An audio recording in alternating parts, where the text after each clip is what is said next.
Desde el corazón de la ciudad de Montevideo comienza Esto es Arte, FM Ciudadela 88.7. Conduce Daniel Fernández Corch, con la participación especial de Diego Alexandreasi.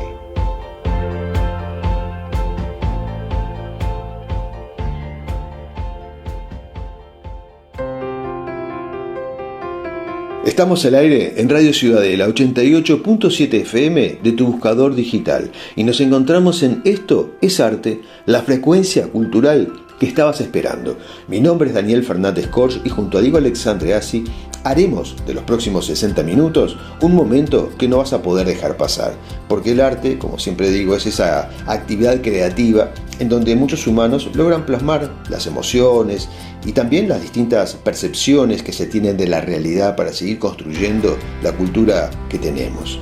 Como siempre, nos acompañan María García Marichal, Beatriz Marenco y Gladys Ledesma, cuyos aportes culturales siempre lo están esperando. Te recuerdo que puedes bajar la aplicación y tenerla en tu celular para escucharnos desde cualquier lugar del planeta, así como te sea más cómodo. Para esto debes ingresar a la página web www.fmciudadela.com.uy o también puedes mandarnos un mensaje por WhatsApp al 092-337-877. Otra opción es el correo electrónico, por donde generalmente recibimos todos los saludos y las propuestas que tienen para nosotros.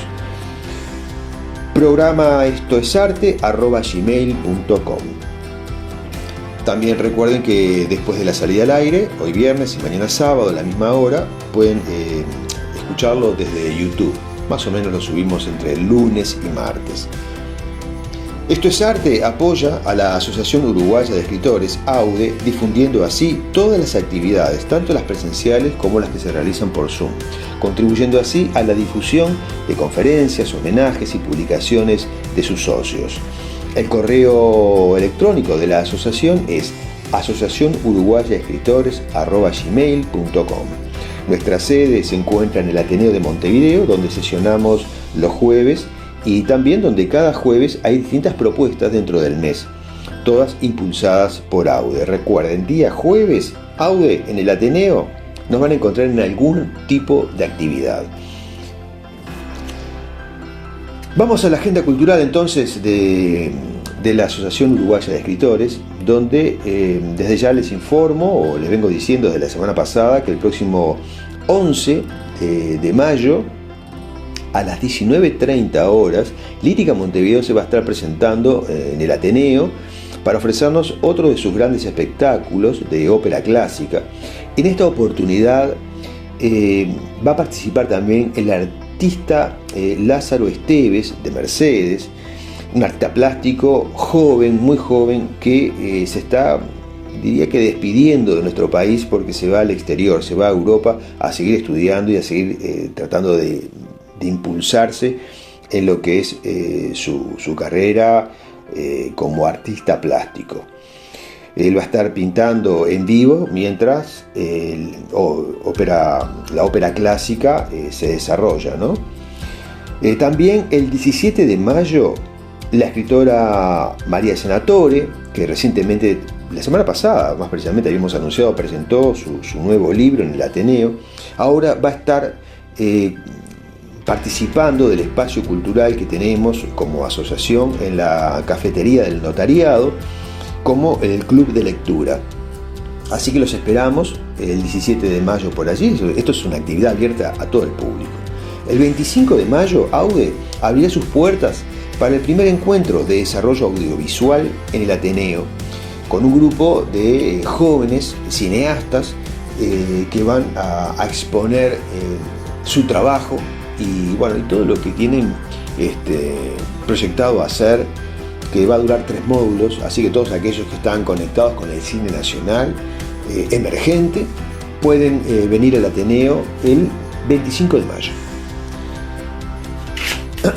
Bien, continuamos ahora con el segmento que viene, que es Autores en Ciudadela, donde María García Marichal o María de los Ángeles cada semana nos trae un autor para poder acercarnos a él. En esta oportunidad será Khaled Hosseini, un autor norteamericano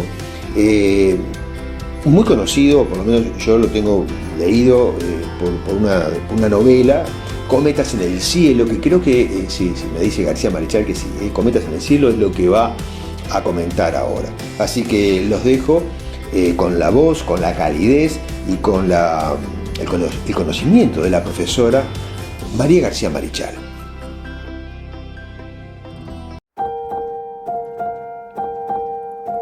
Muy buenas tardes, amigas y amigos de Esto es Arte, ¿cómo están? Soy María García Marichal, envío un saludo muy cordial a Daniel, al equipo de trabajo de Esto es Arte y a ustedes, audiencia. Hoy vamos a comenzar a la inversa, vamos a comenzar de otra forma el segmento. Vamos a hablar de un libro sumamente intenso, poderoso, escrito por un autor joven que se llama Khaled Hosseini. Khaled Hosseini es de origen afgano y el libro que les recomiendo, aunque voy a nombrarles varios más, es Cometas en el cielo. El primer capítulo comienza de la siguiente manera. Diciembre de 2001. Me convertí en lo que hoy soy a los 12 años. Era un frío y encapotado día de invierno de 1975. Recuerdo el momento exacto. Estaba agazapado detrás de una pared de adobe desmoronada, observando a hurtadillas el callejón próximo al riachuelo helado. De eso hace muchos años, pero con el tiempo he descubierto que lo que dicen del pasado, que es posible enterrarlo, no es cierto. Porque el pasado se abre paso a zarpazos. Ahora que lo recuerdo me doy cuenta de que llevo los últimos 26 años observando a hurtadillas ese callejón desierto. Mi amigo Rahim Khan me llamó desde Pakistán un día del verano pasado para pedirme que fuera a verlo. De pie en la cocina, con el auricular pegado al oído, yo sabía que no era solo Rahim Khan quien estaba al otro lado de la línea. Era mi pasado de pecados no expiados. En cuanto colgué, salí a dar un paseo por Sprinkles Lake en la zona norte de Golden Gate Park. El sol de primera hora de la tarde centelleaba en el agua, donde docenas de barcos diminutos navegaban empujados por una brisa vivificante. Levanté la vista y vi un par de cometas rojas con largas colas azules que se elevaban hacia el cielo. Bailaban por encima de los árboles del extremo oeste del parque, por encima de los molinos de viento. Flotaban la una junto a la otra como un par de ojos que observaran San Francisco, la ciudad que ahora denomino hogar. De repente la voz de Hassan me susurró al oído: por ti lo haría 1000 veces más. Hassan, el volador de cometas de labio leporino. Me senté junto a Usause en un banco del parque y pensé en lo que me había dicho Rahim Khan justo antes de colgar, como si se tratara de una ocurrencia de última hora. Hay una forma de volver a ser bueno. Alcé de nuevo la vista en dirección a las cometas gemelas. Pensé en Hassan, pensé en Baba, en Ali, en Kabul. En la vida que había vivido hasta que llegó el invierno de 1975 y lo cambió todo. Y me convirtió en lo que hoy soy. Amigos, este es el capítulo número 1 de Cometas en el cielo. Cometas en el cielo está ambientada en Afganistán, un país atormentado por guerras, invasiones, enfrentamientos internos, una pobreza muy marcada de la mayor parte de su población, a pesar de que es un país rico principalmente en minerales.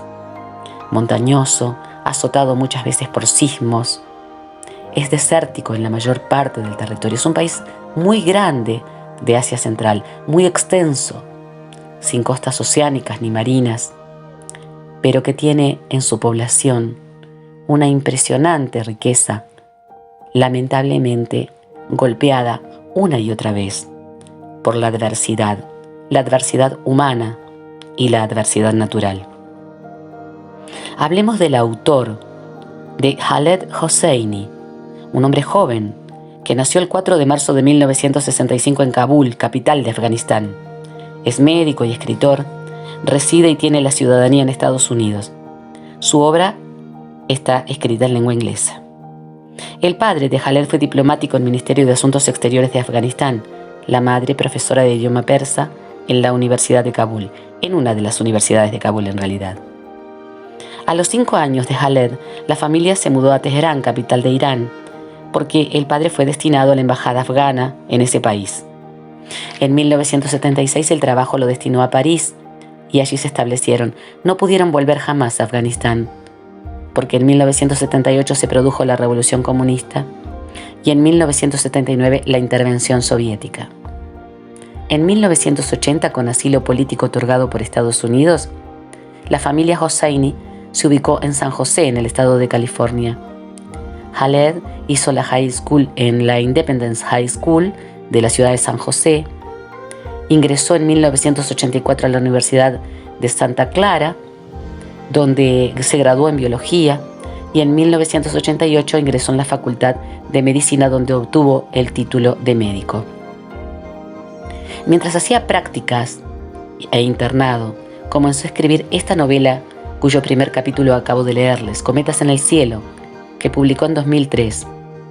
El director de cine Mark Foster llevó justamente a la pantalla grande esta novela. En 2007, este autor afgano, Khaled Hosseini, publicó una segunda novela que se llamó 1000 soles espléndidos. Obtuvo tanto éxito como Cometas en el cielo. Y la tercera novela, que se llama Y las montañas hablaron, se considera la mejor lograda de todas. Los críticos plantean que no hay sentimentalismo en la obra de este autor Hosseini, Khaled Hosseini, sino que por el contrario, hinca el diente en la emoción genuina. En 2006 fue designado embajador de buena voluntad de ACNUR, el alto comisionado de las Naciones Unidas para los Refugiados. Viajó a su país de origen al año siguiente y de vuelta en Estados Unidos creó la fundación que lleva su nombre, Fundación Khaled Hosseini, para poder apoyar, ayudar a aquellas personas que buscan el asilo político en Estados Unidos y que son de origen afgano. ¿Cómo podemos catalogar la obra de Khaled Hosseini? Es un narrador excelente, con una prosa ágil, capaz de describir hechos, sentimientos y situaciones de gran dolor y muy crueles en algunos casos, con mucha naturalidad, sin entrar jamás en expresiones hirientes, ni hacer gala, como decíamos, del sentimentalismo. Genera instancias de reflexión para el lector, para que piense, deduzca, para que valore, sin hacer juicios, ni juicios previos, ni permitirse juicios morales. Muestra además aspectos que nos golpean fuerte de ese pueblo que veíamos muy atormentado, siempre sufriente, azotado por situaciones que permanentemente lo están teniendo incluso en los titulares de las noticias. Khaled Hosseini, se los recomiendo, un excelente narrador. Este libro, cuyo primer capítulo leí, es Cometas en el cielo, pero acuérdense que es autor también de estas novelas muy, pero muy bien recibidas por el público, 1000 soles espléndidos y la última, Y las montañas hablaron. En la actualidad desarrolla su actividad médica, además trabaja en laboratorios de biología y continúa escribiendo. Amigos, será hasta la próxima. Un gran abrazo. Amigos, continuamos en Esto es Arte, en FM 88.7 Radio Ciudadela, desde el corazón de la ciudad de Montevideo, donde presentamos el segmento Micrófono Abierto 88.7, un espacio para los socios de la Asociación Uruguaya de Escritores, en el que cuentan sobre sus nuevas obras o sus próximas presentaciones. Hoy recibimos al escritor Fernando Gutiérrez, aquí en Micrófono Abierto 88.7.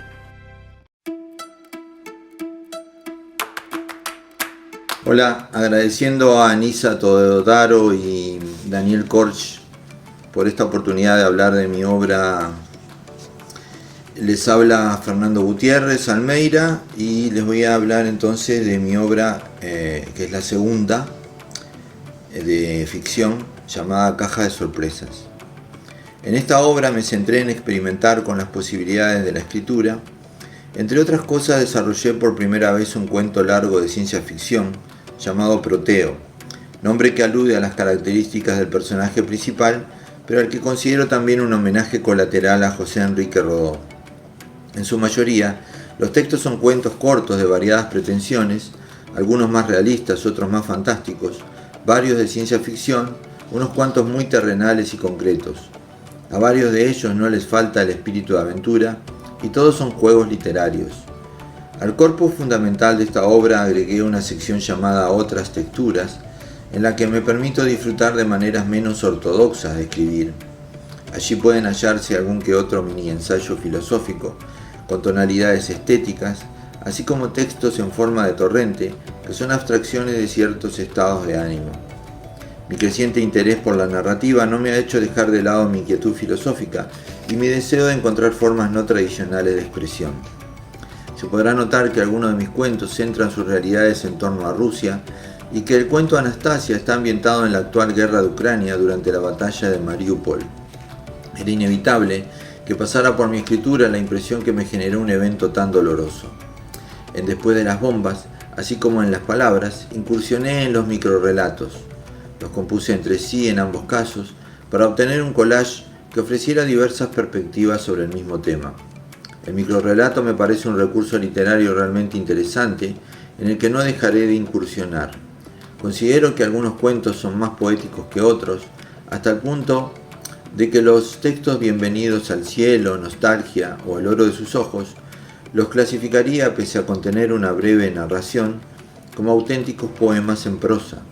De todos modos, no los escribí en los términos de una previa clasificación mental, sino con la sola intención de expresar libremente lo que pasaba en ese momento por mi cabeza. En general, todo lo que aquí aparece escrito es el resultado de un momento de mi vida literaria que nació con la obra Un sueño dentro de un sueño, y sigue desarrollándose sin que yo sepa bien hacia dónde va. No escribo apuntando a un tipo de lector en particular o basándome en mi interioridad, sino dejando avanzar la escritura con la mayor soltura posible para que dé sus frutos, con la esperanza de que esos frutos me sorprendan también a mí. Mientras escribo, llego a comprender que los personajes y las historias no están enteramente bajo mi dominio, sino que se articulan en parte por la azarosa concurrencia de ideas en mi mente, en parte por el poder de la lógica y en parte por la fuerza misma que va enlazando las palabras. Les agradezco nuevamente, muchísimas gracias por la oportunidad de referirme a esta obra que he realizado con mucho gusto y espero que los lectores disfruten. Estás escuchando Esto es Arte. Seguidamente ingresamos al segundo segmento, del tercer segmento del programa, y lo hacemos con Crónicas del Camino, donde Beatriz Marenco nos acerca siempre historias sobre la vida ejemplar de muchos uruguayos ilustres, nobles, comprometidos con la cultura, a veces reconocidos por la sociedad, otras veces no tanto, pero con mucho esfuerzo, personas que con mucho esfuerzo también, con mucha pasión y mucha entrega, han logrado realizar un giro en la realidad que les tocó vivir y que desde el pasado Beatriz Marenco los recuerda con esta particular calidez con que nos presenta estas historias que forman parte de Crónicas del Camino. Adelante, Beatriz Marenco.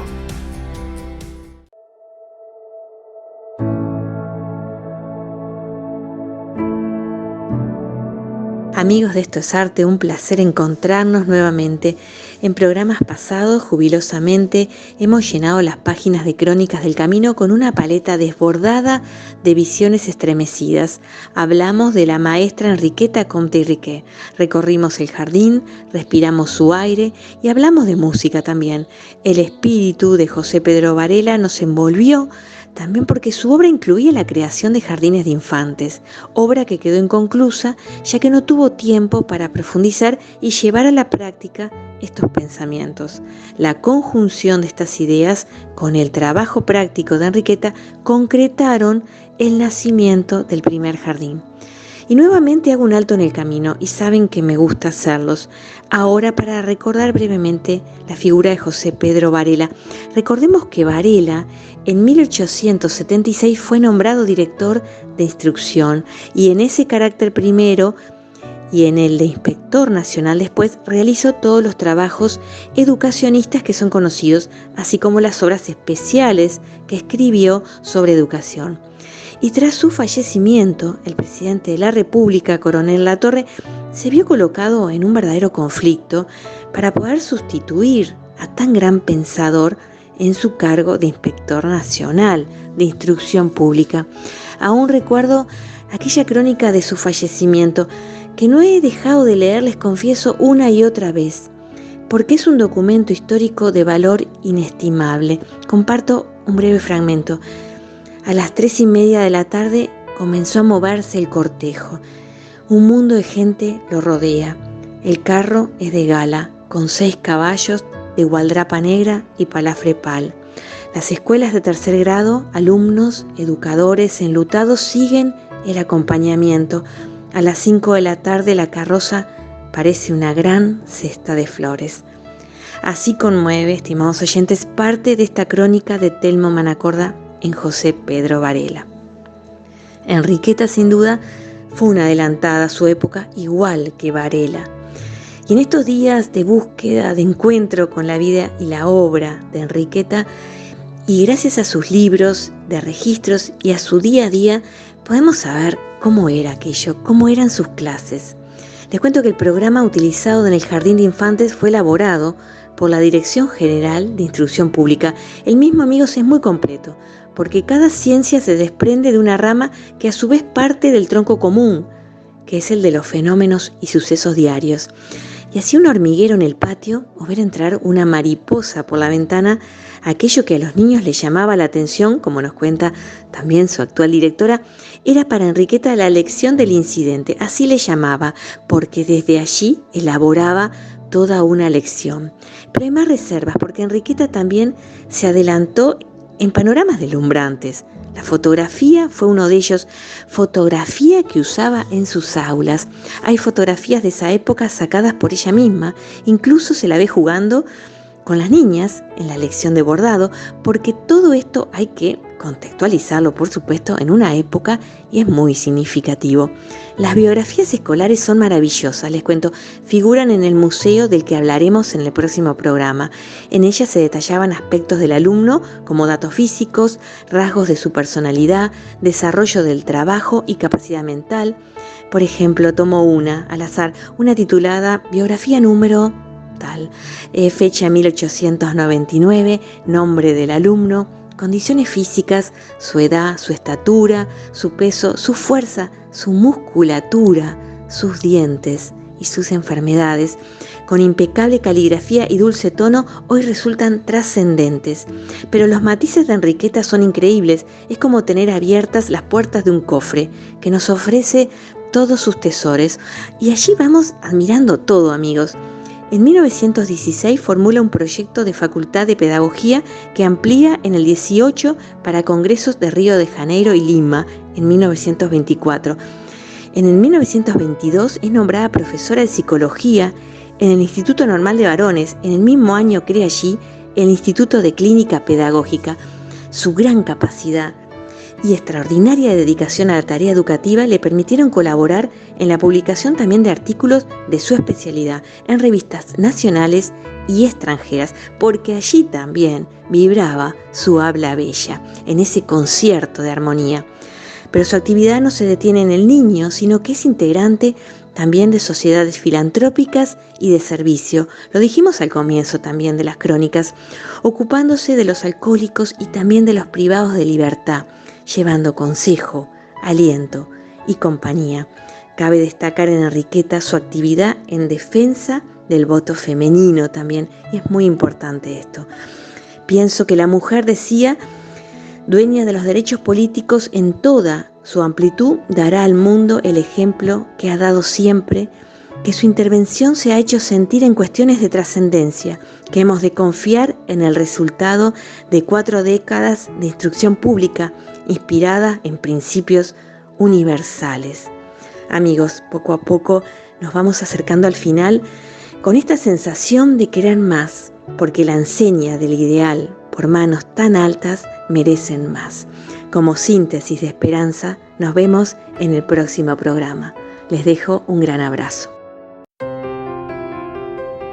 Y sí, amigos, prácticamente en la mitad del programa uno queda reflexionando sobre tantos temas presentados.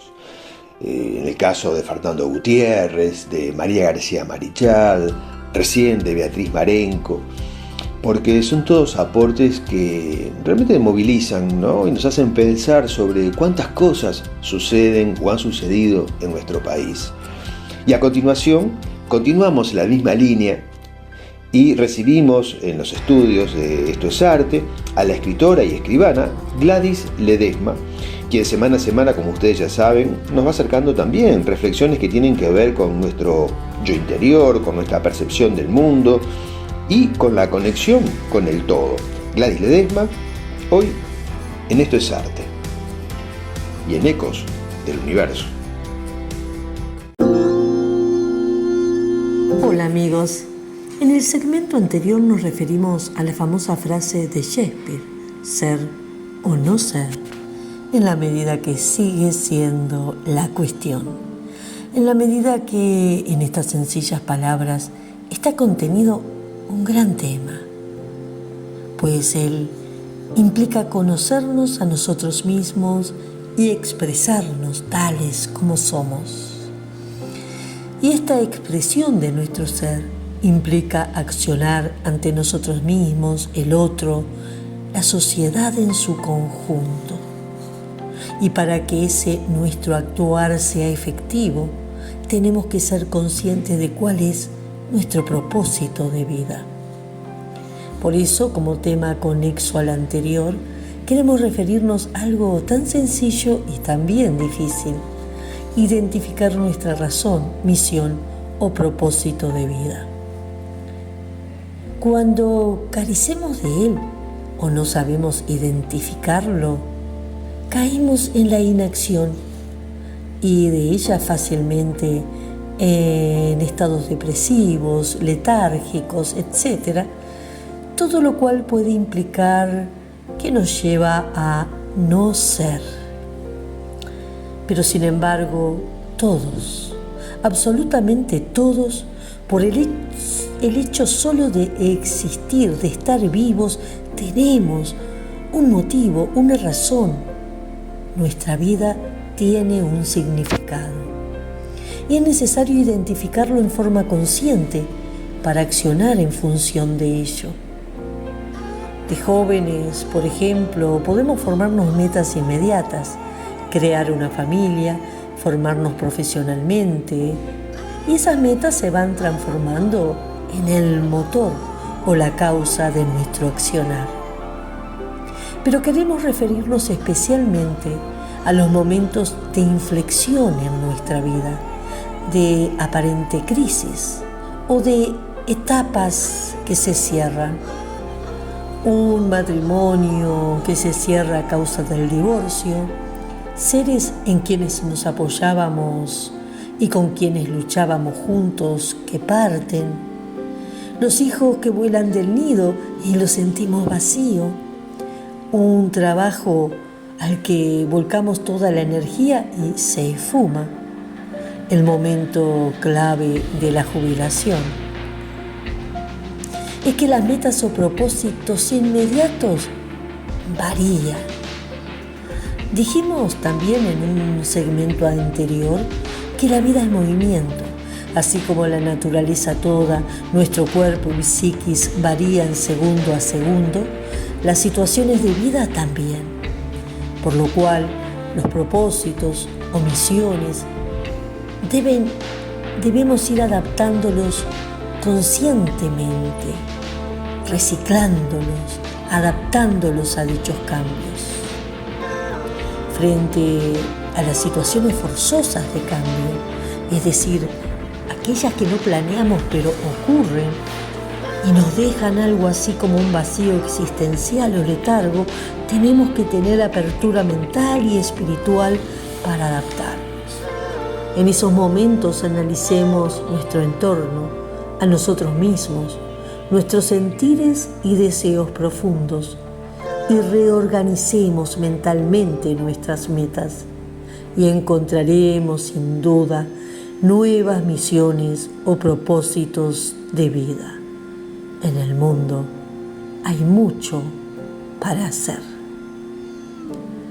Para lograrlo, para identificar estos propósitos, es necesario que nos despeguemos del pasado, que recojamos de él sus enseñanzas, que nos conectemos con nuestra esencia, con nuestros sentires profundos.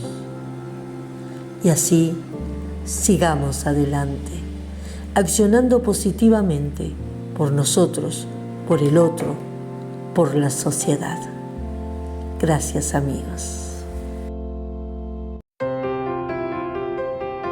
Penúltimo bloque del programa. Desde el corazón de la ciudad de Montevideo y en Esto es Arte recibimos al artista plástico Diego Alexandre Assi, quien en su espacio Hablarte hoy comenzará con un nuevo tema, el constructivismo, una corriente, podríamos decir que pedagógica, ¿no? En su esencia, que nos sitúa en distintos puntos del conocimiento, pero que el artista Diego Alexandre va a explorar en distintos programas, por lo cual aquellos amantes del arte y a todo el público en general que nos sigue o que sigue a Diego Alexandre en Hablarte, hoy comienza el primer segmento sobre el constructivismo. Así que atención, Diego Alexandre, adelante. Hablarte con Diego Alexandre.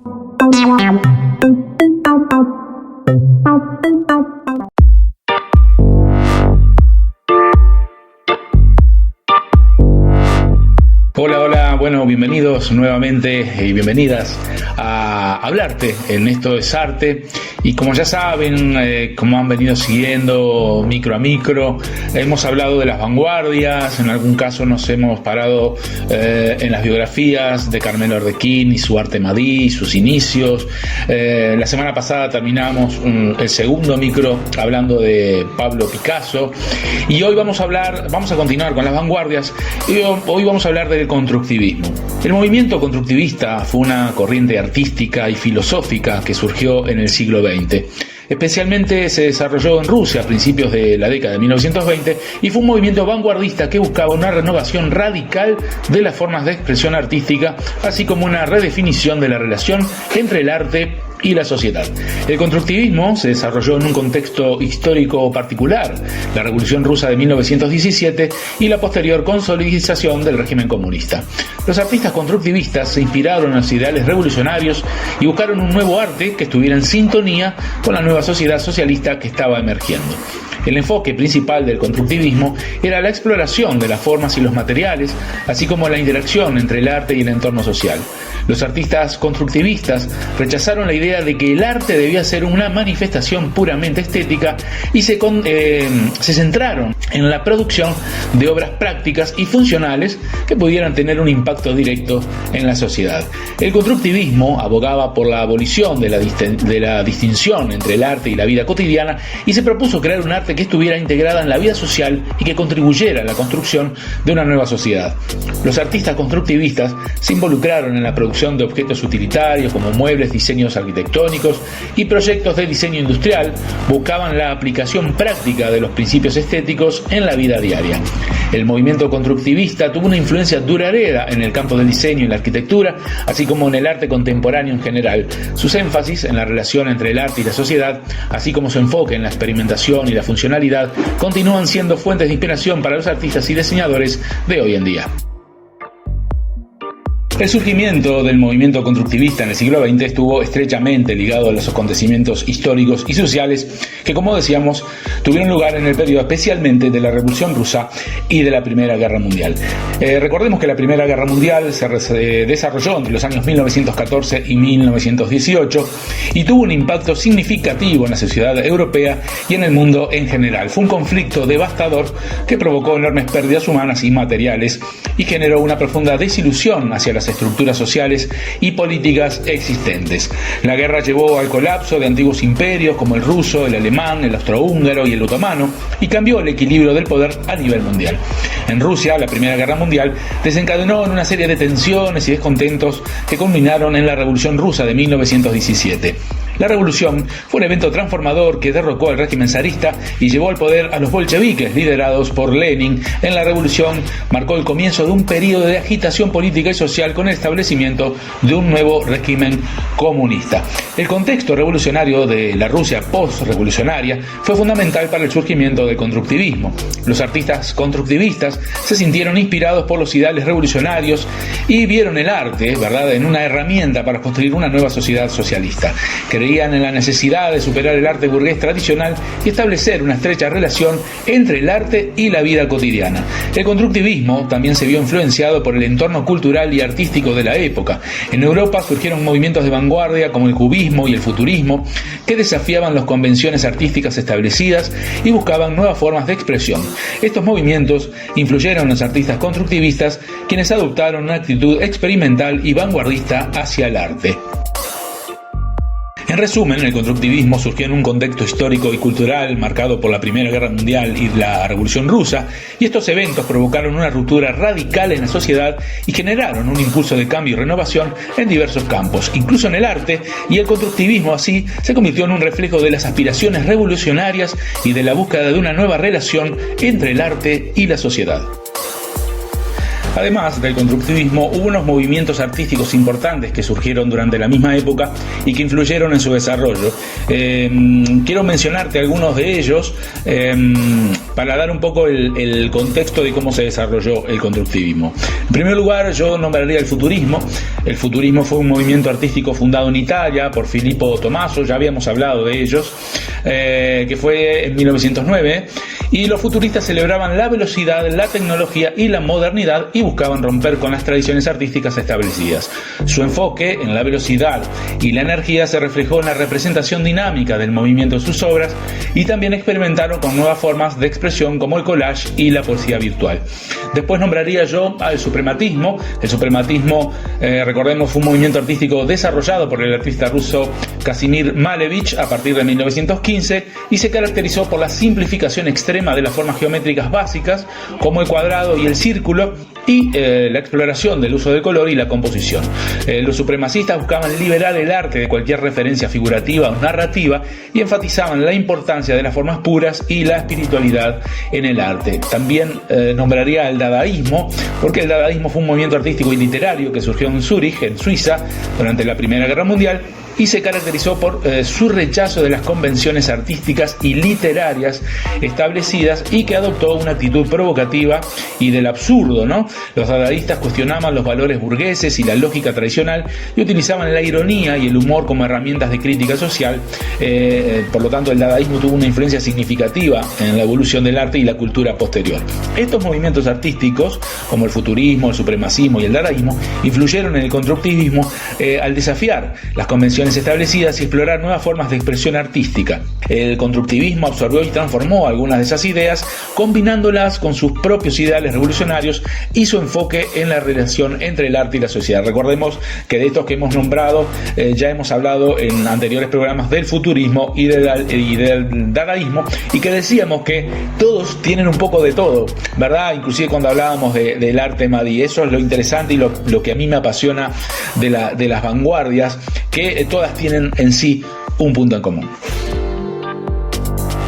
Y así hemos llegado al final de la primera parte de estos dos bloques, de estos dos micros, mejor dicho, que vamos a estar hablando del constructivismo. La segunda parte ya vamos a hablar de las figuras claves del constructivismo y del legado que tuvo el constructivismo en el arte mundial.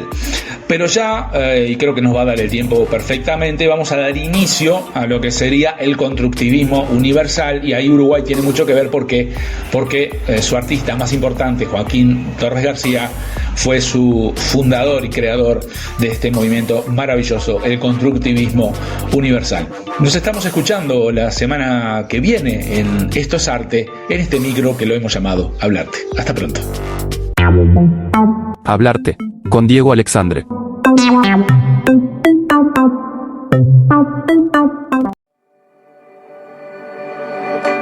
La entrevista con Daniel Fernández Corch.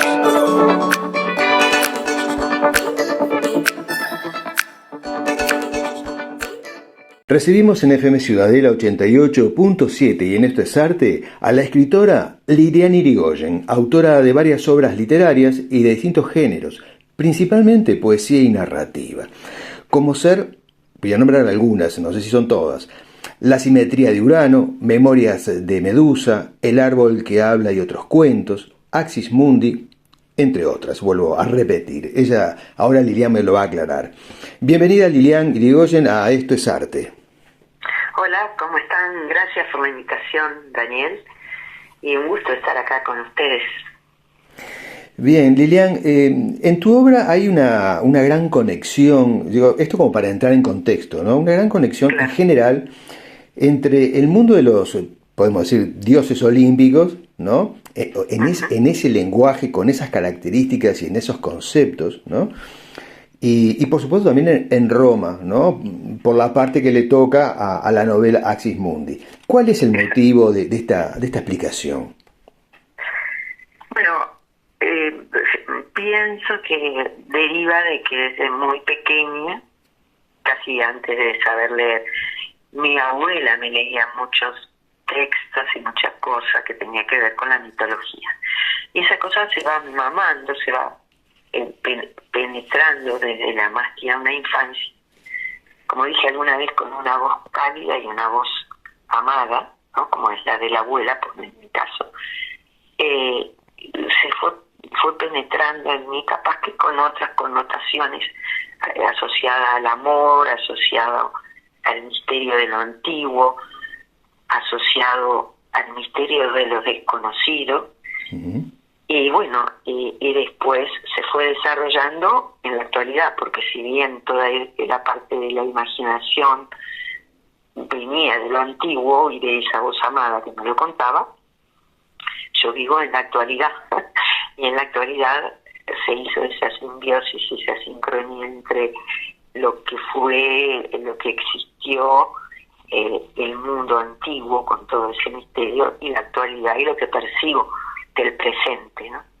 Creo que por ahí vendría un poco. Sí, o sea, para mí no es menor esto que tú nos contás, porque tiene un gran sentido en toda tu obra, y yo creo que ese tipo de lectura o de estudio que tú hiciste durante tanto tiempo te ayudó a poder descifrar otros contenidos relacionados a los sentimientos o a la manera de ver el mundo, ¿verdad? Me parece a mí. Sí, y claro, es una manera personal de ver el mundo, y es una manera que trata de hacer una conexión entre el pasado y el presente, y trata de ver que hay una especie de continuidad, ¿no? Sí. No es, o sea, el pasado no es fue y se terminó, sino que hay una línea que va desde antes a ahora y que está relacionada. Capaz que nosotros no somos solo hijos de nosotros mismos, sino de todo el nexo que nos va uniendo con el pasado y que luego forma la otra línea que sigue hacia el futuro. Pero bueno, nosotros estamos en el presente, y yo trato de ligar, no es que lo trate de hacer conscientemente, es una cosa que surge, claro, tal vez por ese nexo que yo tengo afectuoso, ¿no? Con esa voz y con esa historia y con esa leyenda antigua que me pareció, tal vez me pareció muy poético todo lo antiguo, muy toda esa mitología, porque no es solo lo antiguo histórico. Mi abuela me impregnó con lo mitológico, claro, que tiene todo que hace ver cuán complejo es el mundo, cuán complejos son las cosmogonías, y cómo descendemos de algo tan complejo y aún ahora somos y seremos y seguimos siendo seres tan complejos. Sí, tú esto además, hablando de esa cosmogonía, de esa conexión con el pasado, lo dejas muy bien planteado, además de la poesía, en la novela Axis Mundi, ¿no? Porque además debo decir que como tu lector, a mí, creo que te lo dije alguna vez, creo que me parece una verdadera joya de nuestra literatura contemporánea, porque si no, realmente yo les pido que consigan a quienes nos escuchen esta novela Axis Mundi, porque la recreación histórica que Liliana Irigoyen realiza sobre el personaje histórico, además, la persona, ¿no? Sobre Nerón, y sobre cómo era su vida, su pasión, lo que sentía desde niño hasta mayor, hasta que le pasó lo que le pasó. Toda esa situación social es una maravilla como lo pudiste recrear, demostrando muchas veces que es eso, ¿no? Seguimos siendo las mismas personas, ¿no? Rodeadas de los mismos problemas. Sí, pienso eso. Creo que a partir de ahí surge mi forma de ver el mundo a través de la poesía y a través de, capaz, la necesidad de empatizar con alguna situación o situaciones que se dieron en el pasado, que si uno escarba y escarba, encuentra que el fondo de todas las cosas es el mismo. El mismo. Aunque después se manifiesten según, obvio, cosas, porque de hecho la vida social cambia algunas cosas, pero la esencia de lo humano pervive. Es así. Siempre. Después en Memorias de Medusa, bueno, ahí es como medio imposible no leer tu poesía y decirse, bueno, lo estoy leyendo y sentado en el Partenón, ¿no? Yo creo que sí, te lleva a esa época y desde allí como que nos envuelves en metáforas, en símbolos de la antigua Grecia, usando, bueno, un lenguaje que, si bien no es el actual, pero que valora una estética que yo creo que poco a poco se ha perdido o se va perdiendo. Yo creo que también, ¿no? Te da una característica particular, porque no es que otros que nadie lo pueda entender, no quiero decir eso. Es un libro que es muy ameno, con mucho sentido, donde están presentes allí todos estos símbolos mitológicos o astrológicos de la mitología griega, ¿no?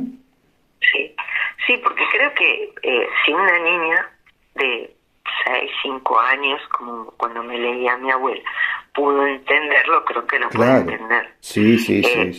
Porque es llegar a la esencia. El vocabulario, la palabra es un accesorio muy importante, de hecho es la comunicación y el lenguaje, pero es el accesorio que permite llegar a la esencia de la cosa. Entonces yo pienso que lo que interesa es llegar a la esencia. Después el lenguaje, que puede ser coloquial, puede tener toques antiguos, pero toques. Claro, si nos ponemos estrictamente a como se hablaba antiguamente, que realmente nosotros tampoco lo sabemos porque las cosas no se graban. Sí podemos leer saber cómo se escribía por los escritores antiguos, pero cómo se hablaba no lo sabemos. En el sentido, quiero decir, si el lenguaje coloquial era el mismo que quedó grabado, ¿no? Exacto. Grabado en el papel o en las cerámicas o en lo que fuera, o en la piedra. Pero creo que llegado a la actualidad se pueden mezclar, hacer una simbiosis entre las dos, entre ese lenguaje antiguo y el actual, para dar a entender esa emoción antigua que también es la actual, ¿no? Que también puede ser la actual. Sí, ni hablar que sí. Y ahora tenemos un nuevo libro de poesía, Tuya será la noche, que en la presentación te acompañaron, el escritor Andrés Echeverría y la ex ministra de Cultura María Simón. ¿Cómo estuvo la presentación? Bueno, muy cálida, me gustó mucho, mucha gente se llenó el recinto de la Fundación María Chacos, donde se realizó la presentación, y bueno, muy contenta por lo expresado cualquiera de los dos presentadores, por la cantidad de público que acompañó, y porque bueno, un libro siempre lleva una parte de nosotros, como dije en la presentación, es como dar a conocer el genoma personal, digamos, tomando en cuenta que cada verso es como una especie de secuencia de ADN, ¿no? Porque es como mostrar una parte muy íntima nuestra, sobre todo en poesía, ¿no? Porque la poesía tiene que ver mucho, creo que también lo dije en la presentación, tiene que ver mucho con la sinceridad. Uno no puede escribir si no siente lo que escribe, no se hace creíble. Y bueno, quedé muy contenta con la presentación. Aquí en Tuya será la noche, ya ahí no está presente la simbología griega, pero sí están presentes los conceptos. Y te hago una consulta, ¿te subyuga contemplar las estrellas en la noche? Sí, me resulta un fenómeno, por decirlo de alguna manera, un fenómeno misterioso, increíble, inabordable, porque esas cosas, esas luces tan maravillosas que iluminan el cielo nocturno, tienen una profundidad inabarcable, ¿no? Porque uno los ve a una distancia lejana todo y parece que fuera un plano solo. Sin embargo, eso es tan inabarcable, el espacio es, como se dice, infinito. No sé, se me hace también a mí incomprensible qué significa infinito, porque es una cosa tan incomprensible para la mentalidad humana, y de ver ese cielo que en la realidad está en diferentes planos y para nosotros es como una foto. Me resulta de una belleza increíble, y de toda la magia que le atribuyó a ese cielo estrellado, a la nebulosa, la mitología, ¿no? Entonces todo eso, toda esa cosmogonía, para mí, creo que está ahí el secreto del universo y de la vida misma. ¿Qué más se puede haber? ¿Qué más se puede pedir? Te hago esta pregunta porque Tuya será la noche. Es como que nos haces cómplices de los pensamientos, ¿no? Entonces, porque aparte mencionas la noche en el libro y mencionas el crepúsculo. Y allí la poesía, en esa poesía hay mucha melancolía, mucha reflexión también, hay un equilibrio entre lo que nos sucede y el destino. Creo que es una perspectiva frente a la vida diferente a la que se puede hallar en otro tipo de poesía contemporánea. ¿Cómo lo definís tú? Yo creo que esa reflexión o esa parte reflexiva tal vez viene de toda esa mitología, ¿no? Ese pensamiento griego, ese río que va y viene y que nunca es el mismo, esa sensación de que, bueno, si bien el destino no está marcado a fuego en el libro, hay como una sensación de que, bueno, uno tiene que aceptar, si bien tiene que tratar de cambiar las cosas, muchas veces, por más que uno quiera, esto va en contra a veces de algunos conceptos modernos que dicen si uno quiere, puede. Sí. Yo a veces pienso que hay veces que uno quiere y puede, pero hay muchas otras que no. Y a veces hay que aceptarlo y tratar, y la mayoría de las veces hay que aceptarlo, porque hay cosas que son terribles o no tanto, pero que son inamovibles. Sí. Porque uno no las maneja, no son ajenas. Exacto. Son otros hilos manejados por otros dedos. Exacto. Que no son los nuestros. Las moiras, serán las moiras. Exactamente.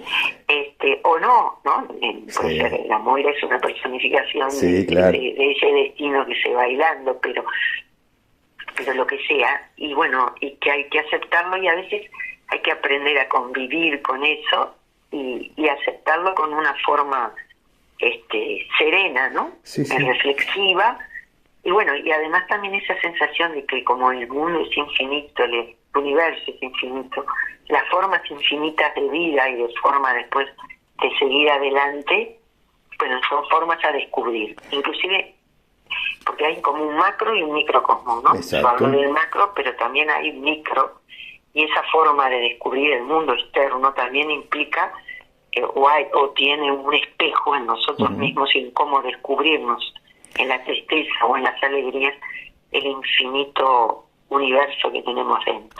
Sí, todo esto que tú estás diciendo está en la poesía, está planteada esa búsqueda. Hay un poema muy, o sea, todos, me gustaron todos, pero hay uno, por ejemplo, que marca todo esto, que se llama Caminos. Y ahí creo que queda muy claro todo esto que estás explicando. Además, en tu poesía hay también mucho amor, pero es un amor superior, un amor que no es carnal, un amor que es filosófico. Yo creo que sí, que es una poesía, y eso se lo explico al público, al que nos escucha, es una poesía muy intelectual, pero muy accesible, porque nos plantea esa reflexión en esa estética que yo mencionaba al comienzo, ¿no? Donde se cuida mucho el contenido simbólico de cada verso, yo creo como si hubiera sido escrito por un alma antigua. Sí, pues lo que pasa es que, claro, mi alma mamó o percibió ese mundo desde que era muy chica. Entonces no sé si es un alma antigua, pero es un alma que desde viste, cuando se dan cuando uno tiene el contacto con el mundo y recibe esos estímulos, después capaz que se le impregnan, ¿no? Porque dicen que los primeros años de los niños justamente es que después va a marcar todo su futuro. Bueno, capaz que en algo de eso quedó marcado eso. Además, no solo esa lectura, sino que todo eso en mí despertó mucha curiosidad. Y apenas después pude leerme, intenté meterme en todo ese mundo. Sí, y bueno, ese mundo antiguo tiene mucha filosofía. Sí, la verdad que sí. Yo mira, no me gusta hacer comparaciones, no tiene nada que ver lo que voy a decir a las personas que puedo nombrar ahora, pero sí quiero destacar que tu poesía, la poesía de Liliana Irigoyen, es una poesía que no es común a lo que uno pueda encontrar en la mayoría de las publicaciones actuales de nuestro medio, ¿no? Es diferente porque tiene esa poesía que es de versos contundentes, de una intensidad que te eriza la piel, ¿no? A mí en ese sentido es que a mí me recuerda, por ejemplo, a una Sara Ibáñez o a una Susana Soca o una María Eugenia Ferreira. O sea, te leo y se me eriza la piel por la profundidad de lo que estás escribiendo en un uso de las palabras y de las cadencias que realmente me han asombrado. Este libro me asombró muchísimo. Todo el arte es muy personal, ¿no? Yo lo he recibido así. Y espero que todos quienes consigan y compren tu libro realmente se detengan a sentirlo porque es lo que transmite. Bueno, te agradezco. No, realmente, no. Digo, es un libro. Yo creo que tus libros están en el Inardi Rizzo, ¿puede ser? Sí, en Inardi Rizzo, o si no, te puedo dar un celular donde se puede conseguir también. Sí, dinos. 098 24 56 87. 098 24 56 87. Perfecto, bien. Consigan este libro, Tuya será la noche, porque realmente es una poesía exquisita. Lilian, me encantaría poder seguir hablando contigo. Vamos a tener alguna otra instancia, no sé si por radio o en algún otro espacio, pero esto no va a quedar acá. Porque realmente este tipo de autores, como en tu caso, este tipo de literatura, hay que darle mucha difusión, porque creo que, como dije recién, va a contrapelo de lo que está sucediendo en este momento.